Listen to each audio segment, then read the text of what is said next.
So, we have the Capcom President saying that game prices are too low, and I completely disagree with that statement. Some players out there will already refuse to buy AAA titles because they are so expensive. Game prices have increased with inflation alongside development costs and everything like that, but there are some companies out there that seem to think they're undercharging for their product, and a lot of AAA products that release within the last 5 years have been awful experiences, and there's absolutely no buyer protection whatsoever. So basically, a company will release a terrible game that's got performance issues, it's got network issues, like you can't matchmake properly and stuff, and companies will charge loads and loads of money for their product. Then when someone buys the game, say for an example, Payday 3 that's got really bad server issues, if you don't have Game Pass, you don't have PC, you're buying it on console, as soon as you load a video game up on Xbox, you are no longer entitled to a refund. You can refund DLC, but the refund policy on Xbox, at least in my experience, because everyone's going to experience it differently, every time I've tried claiming a refund on Xbox before, from the moment you launch the game, you cannot get a refund on a full title. And if companies are going to increase the price of how much they're charging for games and stuff, they need to give the players some sort of protection against bad product. But it says here in this article, I'll leave it linked in the description, the Resident Evil publisher's boss suggests people will still buy pricier games even during a recession. In comments this past weekend, Capcom President, I think it's Haruhiro Tsujimoto, asserted that video game prices are too low, pointing to the massive increase in development costs and how game prices haven't risen at the same rate. He suggested that increasing the price of games would be a healthy option for the industry. And I mean, I agree, it would be a healthy option for the industry, but it wouldn't be a healthy option for the player. And I'm going to say the community of gamers, the players, are what make the industry what it is. Companies wouldn't make millions and millions of profit year in, year out if it weren't for the players. We are the ones that fund these companies to keep running. But then it carries on to say it was only a year ago that the era of $70 video games really began, as numerous AAA, quote-unquote AAA, releases like Gotham Knights and God of War Ragnarok began selling for $10 more than what players had come to expect. And the fact that Gotham Knights is like what's being used in this article shows you that you're already paying too much for the quality of some games that are released. Because from what I remember of Gotham Knights, it was an awful game in pretty much every aspect. It was half-assed with the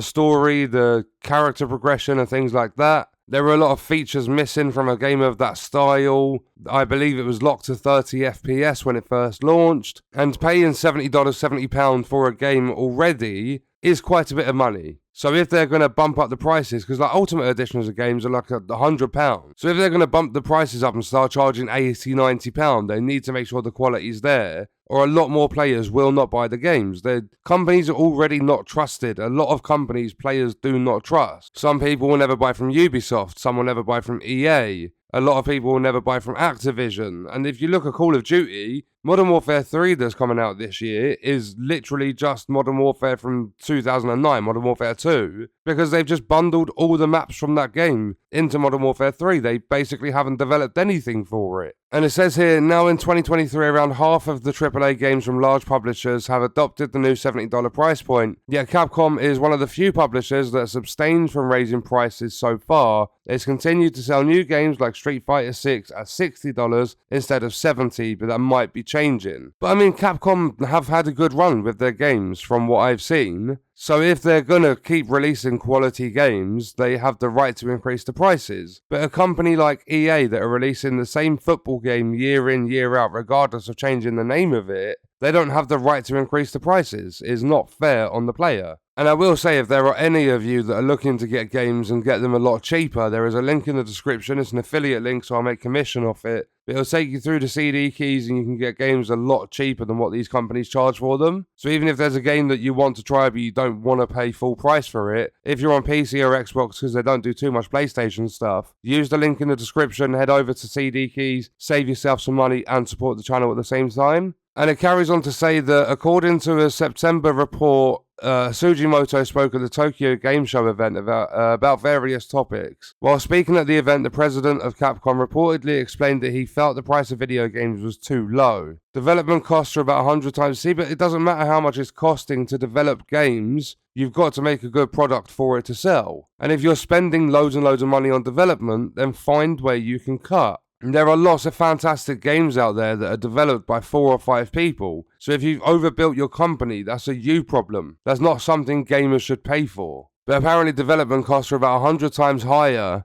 and software prices haven't gone up that much. And Sugimoto was referring to Nintendo's massively successful 8-bit console from the 1980s. There's also a need to raise wages. Well, that's part of inflation and stuff. Considering the fact that wages are rising in the industry as a whole, I think raising unit prices is a healthy option for business. It is for business. If you're gonna get more money out of your product, of course it's good for fucking business. That's a no-brainer. But it ain't good for the people that are funding your business. And that's what all these presidents, these CEOs, these publishers and everything need to think about. They can't just think about their own pocket all the time, because it will end up, I'm going to say, crashing the game market. People won't buy games anymore if they're going to get worse and worse with taking the piss out of their players. And Sugimoto further explained that even a recession or society's low general confidence in the business world shouldn't matter when it comes to game prices, saying that those factors have little to do with the game industry and that people still bought games even during the Lehman Brothers stock collapse in 2008. So basically, people have money, they're still going to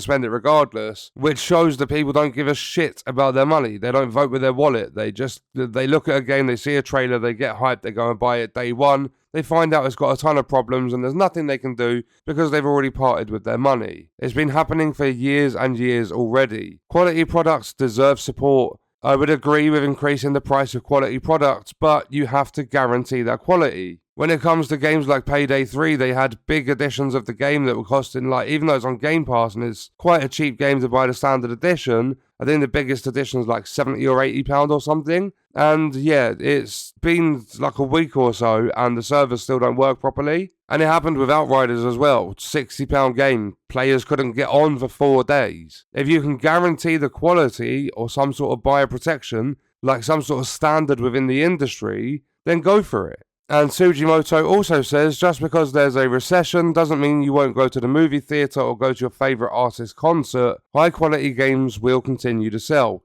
So make sure they're high quality.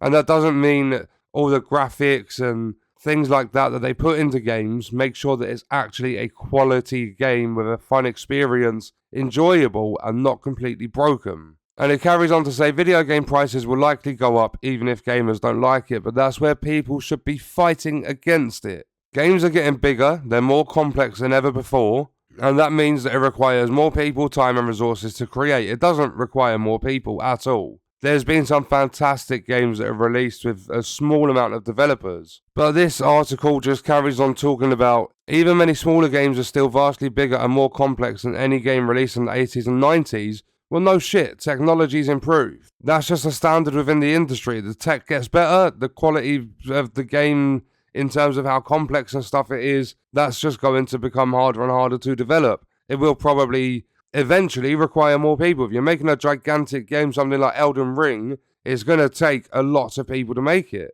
Whereas if you're making a game that requires building a few maps and sorting out weapons and stuff, it's not going to require as many people. And it says here, games today are also jam-packed with always online requirements, again like Payday 3. But there's also cosmetic stores and paid battle passes. Sometimes the argument made is that these things are needed for publishers to make money, which is a load of bullshit. And apparently if prices on games were raised, these microtransactions and other annoyances would go away.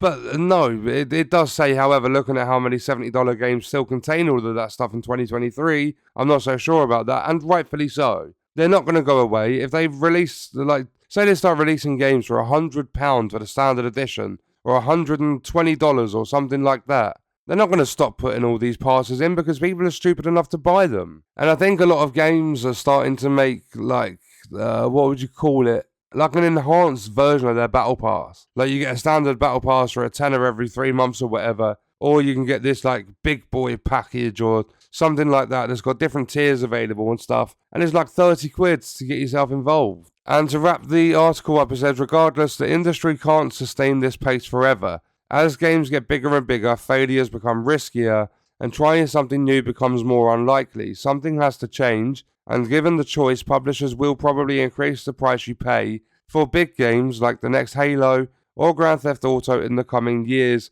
perhaps even past $70. And the moment they increase the price and don't do anything to the quality of their games should hopefully be the point when people actually start fighting back against it. But I think it's at the stage already where people it's too late, basically. There's nothing that's going to go in the gamer's way when it comes to these big companies. Because if you look at it, even Ubisoft got away with selling NFTs within their game. And granted, they did take it out of the game, but EA released a full-priced UFC game and chucked adverts in there that covered up your replays and stuff. Companies are always trying to push to make more revenue from their games. And I've said this for years and years now. All they've got to do is increase the quality of their games, have a good marketing campaign, because I've seen AAA games fail. And I've seen some smaller games still fail. Like, look at Immortals of Avium or whatever that was called. That was an absolute flop. It didn't even peak at 1,000 concurrent players, and it was published by EA. It's the marketing campaign, it's the hype around the game.